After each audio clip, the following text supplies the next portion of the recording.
수술, 항암 화학요법과 더불어 3대 암치료법으로 꼽히는 방사선 치료. 고에너지 방사선을 이용해 암세포를 죽이는 치료를 말하는데 머리카락이 빠지지는 않는지, 치료 후 몸속에 방사선이 남아있지는 않는지 등 말도 많고 오해도 많은 치료법 가운데 하나다. 톡톡 건강 토크, 오늘은 방사선 치료에 대한 모든 궁금증을 속 시원하게 풀어보자. 네, 일반적으로 3대 암 치료법 하면은 수술과 항암 화학요법 그리고 방사선 치료를 꼽을 수가 있겠습니다. 수많은 연구와 검증 끝에 가장 표준화된 치료법이기 때문입니다. 네, 하지만 방사선 치료는 아직까지 치료 기전이 제대로 알려지지 않아서 거부감을 갖는 분들이 많다고 하네요.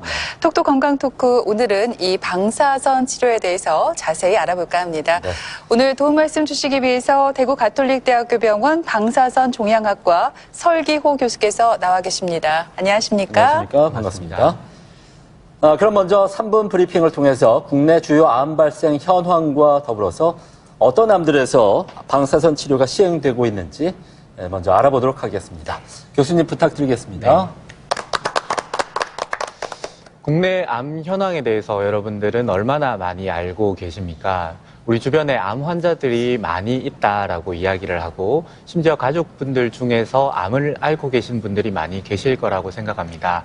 2018년 12월 국가암 등록 통계 자료에 따르면 암 유병자는 총 174만 명 시대다라고 이야기를 하고 있습니다. 우리 대구광역시 인구가 약 246만여 명 정도가 되는데요. 이 중에 약 한 70% 정도의 사람들이 우리 전국에서, 우리나라에서 암을 앓고 있다라고 생각을 하시면 이해하시기는 조금 더 쉬울 것입니다. 이러한 암은 치료가 발전되고 그리고 국가 검진 사업이 더 활발하게 이루어지고 있으면서 암 치료율은 점점 더 상승되고 있습니다. 암 환자들의 생존율은 10년 전에 비해서 훨씬 더 많이 증가하고 있는데 약 1.3배 정도가 증가한다라고 보고를 하고 있습니다. 국내에서 가장 많이 발생되고 있는 암은 위암으로 보고하고 있고 그 뒤를 이어서 대장암, 갑상선암의 순입니다. 남성에서는 위암, 폐암, 대장암 순이고 여성에서는 유방암, 그리고 갑상선암, 대장암의 순서대로 암 발생률이 많이 증가되고 있는 모습을 보이고 있습니다. 암은 여러 종류의 암이 다양하게 있고 방사선 치료도 이런 다양한 종류의 암에 대해서 다양한 방법으로 사용이 되고 있습니다. 거의 모든 암이 병기에 따라서 그리고 환자의 상태에 따라서 방사선 치료가 필요할 수 있습니다. 우리나라에서 방사선 치료가 가장 흔히 사용되고 있는 질환은 다음 표에서 나타내주고 있습니다. 통계 자료에 따르면은 우리나라에서 남성에서는 폐암에서 방사선 치료가 가장 흔히 사용이 되고 있고 여성에서는 유방암에서 방사선 치료가 가장 흔히 사용되고 있습니다. 그 외 다양한 암에 대해서도 방사선 치료가 널리 많이 사용이 되고 있습니다. 한 해 우리나라에서 암으로 진단받는 환자의 수가 약 20여만 명 정도가 된다고 보고되고 있는데요. 이 중에 방사선 치료를 받는 환자의 수가 정확하게 얼마가 되는지에 대한 정확한 통계는 보고되지 않고 있지만 한 해 방사선 치료를 받는 환자들은 약 6만여 명의 환자가 방사선 치료를 받고 있다라고 보고하고 있습니다.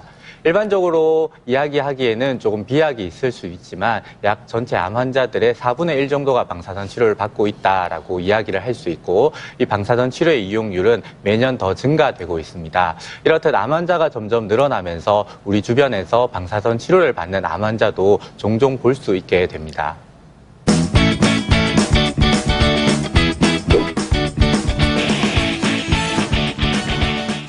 네, 국내 방사선 치료 현황까지 한번 살펴봤습니다. 저희가 앞에서 언급한 것처럼 암 하면은 그 치료 방법이 수술과 항암 화학요법 그리고 방사선 치료 세 가지잖아요, 교수님. 근데 방사선 치료는 보통 이 몸에 좋지 않은 방사선에 노출이 되는 거니까 혹시 우리 몸에 나쁜 영향을 주는 건 아닌지 걱정이 되거든요. 어떻습니까? 방사선 치료에 대한 많은 오해들이 있습니다. 얼마 전 라돈 침대 사건을 보더라도 우리 주변에서는 방사선에 대한 많은 걱정들을 많이 하게 됩니다. 우선 방사선이란 무엇인지를 살펴보게 되면 그림에서 보듯이 방사선이란 공간이나 물질을 통해서 에너지가 전파되어 가는 현상을 뜻합니다. 그래서 방사선은 에너지를 가진 입자나 웨이브, 선의 형태로 에너지가 전달되는 것을 의미를 하게 됩니다.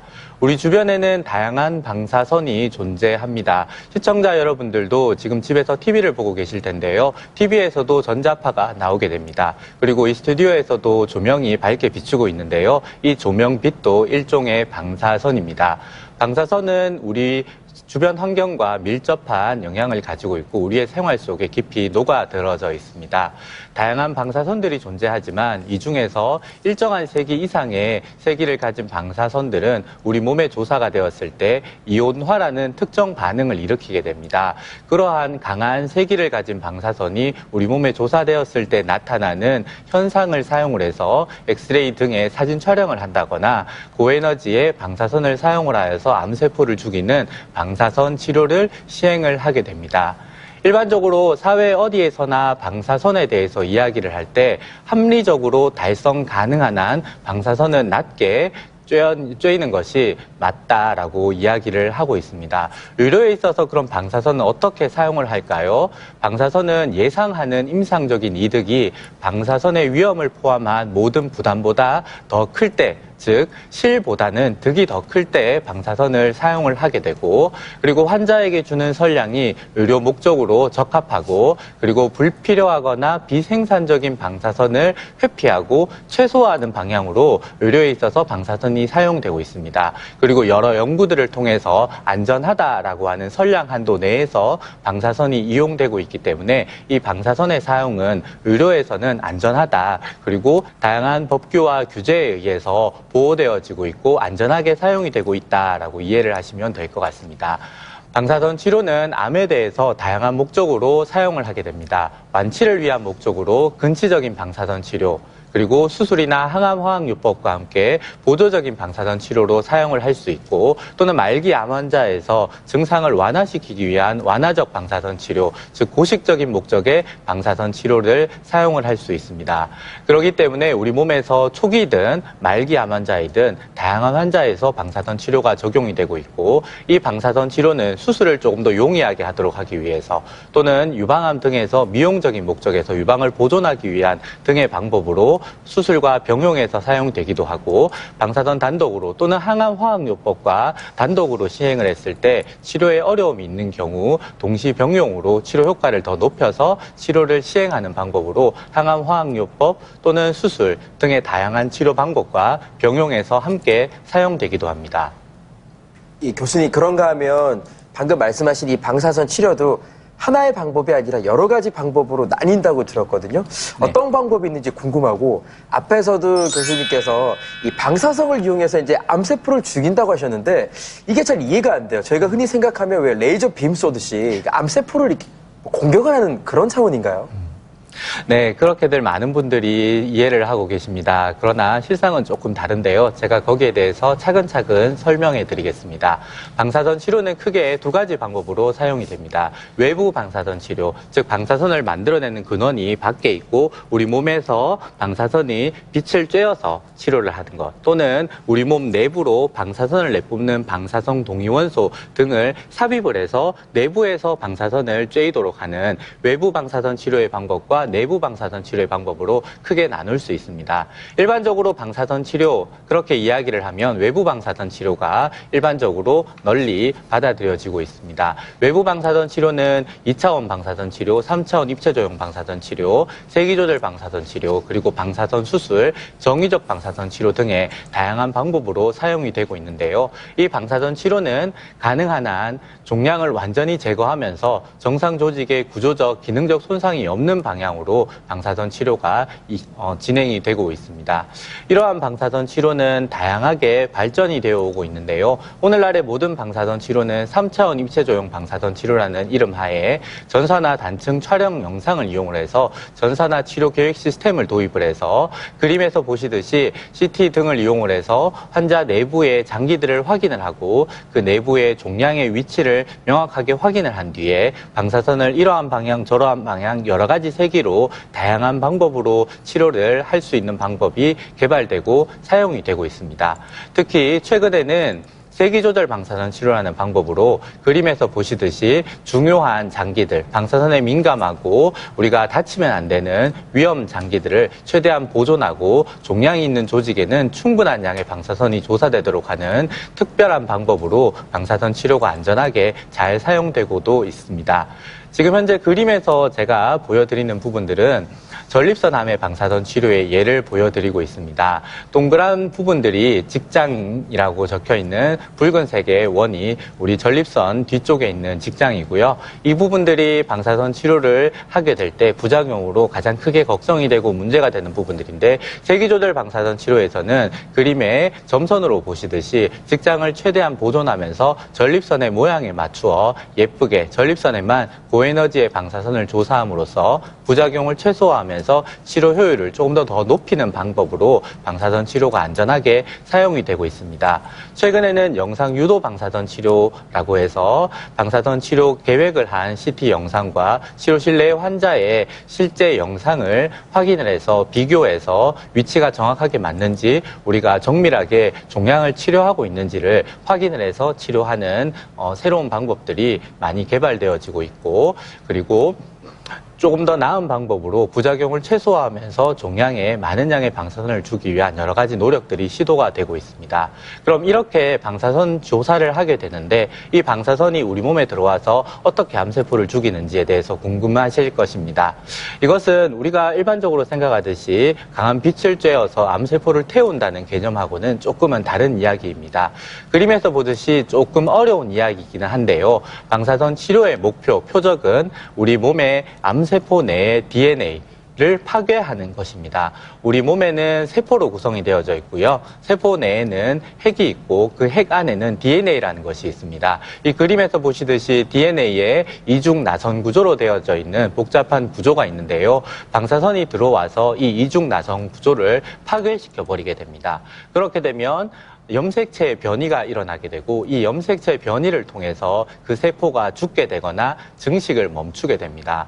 종양세포가 증식을 멈추게 되거나 죽게 되면은 서서히 사라지게 되어서 치료가 되게 되는 것이고요. 반대로 정상세포에 손상이 발생하게 되면 그것이 부작용으로 이어지게 됩니다. 때로는 양성종양에서 이 정상세포를 파괴함으로써 양성종양을 치료하거나 또는 켈로이드 흉터 등의 일반적인 피부 미용 목적으로 사용이 되기도 합니다. 네, 그런가 하면 이 방사선 치료를 받기 전에 준비 과정이 꽤 길고 또 복잡하다는 말이 있더라고요. 어떤 과정을 거치게 되는 건가요, 교수님? 네, 지금부터 방사선 치료의 절차에 대해서 말씀드리겠습니다. 가족들 중에 또는 시청자분들 중에서 방사선 치료를 받게 되시거나 또 받았던 분들이 계실 텐데요. 방사선 치료의 절차는 조금 복잡합니다. 많은 환자분들이 외래 진료에 오셔서 오늘부터 지금 방사선 치료가 당장 되는 거 아니에요? 라면서 의아해하시는 분들이 많이 있습니다. 앞서 제가 영상에서 보여드렸듯이 최근 방사선 치료는 CT 시뮬레이션을 이용한 3차원 입체조형 방사선 치료를 기본으로 하고 있습니다. 그렇게 되면 사람 몸에서 우리가 방사선을 조사하면서 연습을 할 수 없기 때문에 가상의 방사선 치료 모의 계획을 세우게 됩니다. 이는 이 그림에서 보시듯이 진료를 하게 되고 방사선 치료를 할 부위를 결정을 하고 방사선 치료 방법을 결정하고 난 이후에 CT 시뮬레이션을 진행을 합니다.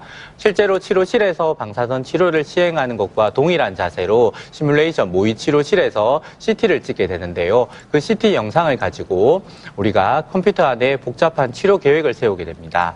다음 그림에서 보시듯이 여러 가지 고정장치 등을 사용을 해서 환자가 방사선 치료를 할 때 움직이지 않도록 고정을 하기도 하고 또는 이렇게 몸에다가 여러 가지 선을 그어서 매일 똑같은 자세로 치료 자세가 재현되도록 하는 작업들이 가장 중요한데요. 이렇게 해서 CT 시뮬레이션을 시행을 하고 나서 그림에서 보시듯이 컴퓨터에서 복잡한 시뮬레이션 과정을 거칩니다. 이때는 의료진의 손에 의해서 직접 내부 장기들을 표시를 하게 되고 어떤 것들이 위험한 장기이고 어떤 것들을 조금 더 보존을 해야 되고 어떤 것들이 우리가 충분히 치료해야 되는 종양인지를 컴퓨터 시뮬레이션을 통해서 정확하게 위치를 파악을 하고 방사선을 여러 방향에서 여러 가지 세기로 여러 방법으로 환자에게 가장 적합한 즉 종양에는 충분한 양의 방사선이 조사가 되고 주변 정상 조직에는 최소한의 방사선이 조사되도록 부작용을 최소화하고 치료율을 최대화하는 방향으로 복잡한 치료 계획을 거치게 됩니다.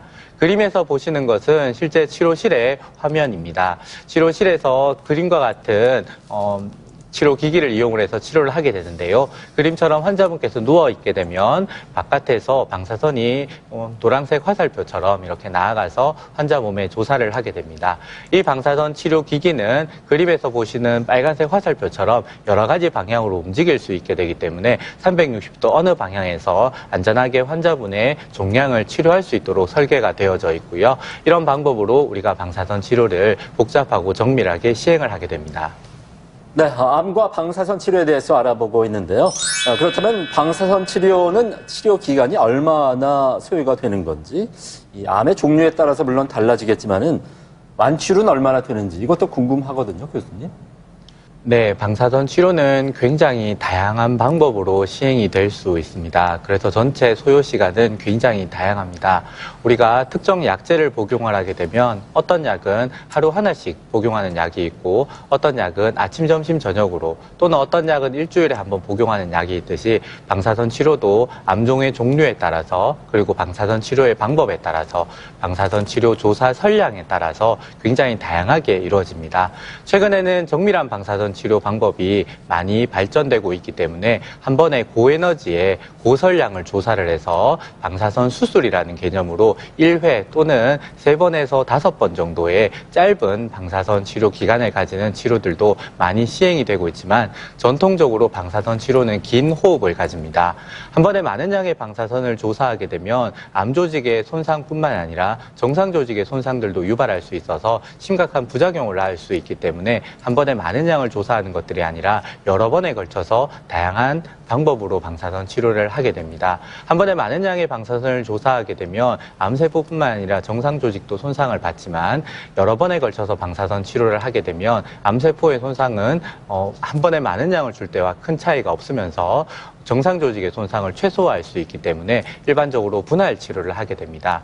근치적인 목적으로 방사선 치료, 즉 완치를 목적으로 하는 방사선 치료는 일반적으로 4주에서 한 8주간의 분할 치료를 하게 됩니다. 일반적으로 외부 방사선 치료는 하루 한 번씩 매일 치료를 하게 되고 일주일에 5번, 월요일부터 금요일까지 하게 되는 일정으로 진행이 되게 되겠고 내부 방사선 치료는 한 번에 조사 선량이 상당히 높기 때문에 하루 한 번씩 주 2회 치료 방법으로 일반적으로 많이 사용이 됩니다. 방사선 치료의 소요 시간은 일반적인 외부 방사선 치료는 10분에서 15분 내외 정도이고요. 세기조절 방사선 치료 등의 특수 치료는 그보다 더 긴 시간이 약 20분에서 30분 정도의 시간이 소요가 될 수 있습니다. 방사선 치료의 치료율은 어떠한가라는 부분들에 대해서는 제가 딱 꼬집어서 명확하게 어떻습니다라고 말씀드리기에는 상당히 제한적입니다. 왜냐하면 암종의 종류에 따라서 암의 병기에 따라서 그리고 환자의 상태에 따라서 다양하게 나타날 수 있기 때문입니다. 그러나 최근 방사선 치료는 더욱더 정밀화되어지면서 고에너지의 방사선 치료가 발달하게 되면서 치료율은 상당히 많이 높아졌습니다. 특히 초기 폐암에서는 수술과 동일한 정도의 치료 성적을 나타내고 있고 전립선 등에서는 수술과 동등한 치료 효과를 나타내는 것으로 보고되고 있습니다. 네, 이렇게 방사선 치료가 참 효과적이고 좋은 방법이긴 하지만 또 아무래도 부작용에 대한 걱정을 떨쳐버릴 수가 없거든요. 모든 질환을 치료에는 또 부작용이 따르잖아요. 이 방사선 치료의 부작용 어떤 것들이 있는지 궁금하고요. 이런 부작용들을 줄이기 위해서는 어떻게 해야 할까요? 네. 방사선 치료의 부작용은 방사선 치료를 어떻게 시행을 하느냐, 그리고 어느 부위를 치료를 하느냐, 그리고 얼마만큼의 양을 조사하느냐에 따라서 굉장히 다양하게 나타날 수 있습니다. 시청자 여러분들은 만약 수술을 진행을 한다, 그러면 부작용이 어떻습니까? 라는 질문을 상상을 하게 되면 그러면 어떤 병으로 어떤 수술을 하게 될까? 그렇게 생각을 하시게 될 것입니다. 방사선 치료도 마찬가지입니다. 방사선 치료도 어느 부위에 얼마만큼의 양으로 어떤 방법으로 치료를 하느냐에 따라서 방사선 치료의 부작용은 다양하게 나타날 수 있습니다. 또한 환자의 전신 상태나 주변의 여러 가지 환경적인 요소나 환자 내부적인 영향에 의해서도 똑같은 치료를 하더라도 방사선 치료의 부작용은 다르게 나타날 수 있습니다. 화면에 나타나 있는 그림을 잠깐 살펴보게 되면은 방사선 치료를 시행을 했을 때 치료 부위별 부작용을 다양하게 나타내주고 있습니다. 방사선 치료를 머리 부위에 방사선 치료를 하지 않고서는 탈모가 일어나지 않습니다. 가슴 부위에 방사선 치료를 하게 되면 가슴 내부에 있는 폐나 또는 심장 그리고 식도, 기관지 등에서의 부작용들이 나타나게 됩니다. 일반적으로 방사선 치료는 국소 치료입니다. 수술을 시행하는 것과 동일하게 방사선 치료 조사 범위 내에서만 부작용이 나타납니다. 방사선 치료를 얼굴 부위에 방사선을 받게 되면 얼굴 부위에서만 작용도 부작용도 나타나게 됩니다. 우리가 어두운 밤에 후레쉬를 들고 앞을 비추게 되면 이 앞이 환해지지 우리 등 뒤가 환해지지 않는 것과 동일한 이치로 방사선을 얼굴 부위에 조사한다면 얼굴 부위에서 부작용이 나타날 것이고 가슴 부위에 조사한다면 가슴 부위에 부작용이 발생할 것입니다. 제가 지금 보여드리는 이 표는 부위별로 발생 가능한 부작용에 대해서 나타내주고 있습니다. 우리가 일반적으로 방사선 치료를 진행을 할 때 어느 부위에 어떻게 방사선 치료를 하느냐가 상당히 중요한데요. 뇌 부위를 방사선 치료, 즉 머리 부위를 방사선 치료를 한다면 머리 쪽에 두피나 탈모가 나타날 수 있고요. 머리에 방사선 치료를 했을 때 뇌가 붓기 때문에 구역질이나 구토 등의 증상이 나타나거나 두통이 나타날 수 있습니다. 유방 부위에 방사선 치료를 하게 되면 중요 장기가 많지 않기 때문에 피부에 변화들이 나타날 수 있고 피부염 등의 불편감들로 불편한 증상들이 나타날 수 있으며 또는 내부의 폐에 방사선 폐렴이 발생될 수 있는 위험성이 있습니다. 또는 복부 쪽에 방사선 치료를 하게 되면 위장관 증상, 즉 설사를 한다거나 속쓰림 등이 나타날 수 있는데요. 이러한 부분들에 대한 부작용들은 여러분들께서 치료를 하시게 될 때 담당 주치의 선생님과 깊이 상의를 하시고 충분히 병의 치료에 대해서 발생 가능한, 예측 가능한 부작용에 대해 설명을 들으시고 그 부분들을 잘 이해하시는 것들이 필요한데 이런 부작용을 최소화하기 위해서는 방사선 치료도 계획을 잘 세우고 하긴 해야 되겠지만 환자분들께서 적절한 영양 공급을 하시고 잘 쉬어주시고 잘 드시고 건강관리적인 측면들을 신경을 쓰시는 것들이 필요합니다. 환자분들이 많이 말씀을 하십니다. 부작용을 최소화하는 특별한 비방이 있습니까? 그런 비방이 있으면 저희가 먼저 환자분들께 말씀을 드립니다. 어떤 부작용을 최소화하기 위한 특별한 방법이 있을 수도 있고 없을 수도 있지만 일반적으로 우리가 건강생활 습관과 규칙을 잘 지키면서 무리하지 않는 범위 내에서 잘 쉬어주는 것들이 부작용을 최소화하는 중요한 방법이 될 수 있겠습니다. 네, 모든 치료가 그렇듯이 방사선 치료 역시 득과 실이 공존합니다. 하지만 잘못된 오해라든가 두려움 때문에 치료받기를 거부하게 된다면 한순간에 우리 건강과 행복까지 이룰 수 있다는 걸 우리가 꼭 좀 기억을 해두겠습니다. 네, 지금까지 이 시간 도움 말씀을 대구 가톨릭대학교 병원 방사선 종양학과 설기호 교수께서 수고해 주셨습니다. 네, 오늘 고맙습니다. 고맙습니다. 김철원 씨, 장혜은 씨 두 분도 수고했습니다. 네, 고맙습니다. 네, TBC 클리닉 건강 365 오늘 준비한 내용은 여기까지입니다. 한 주간 건강하게 보내시고요. 저희는 다음 시간에 다시 뵙겠습니다. 고맙습니다. 적당히 해라, 적당히. 말 시키지 마라. 어? 운동, 계속 있어? 하면서 해? 이제 이거 하는 거지. 운동을 너무 무리하게 했나? 숨 쉬는 게 힘드나? 숨 찬다. 운동을. 아.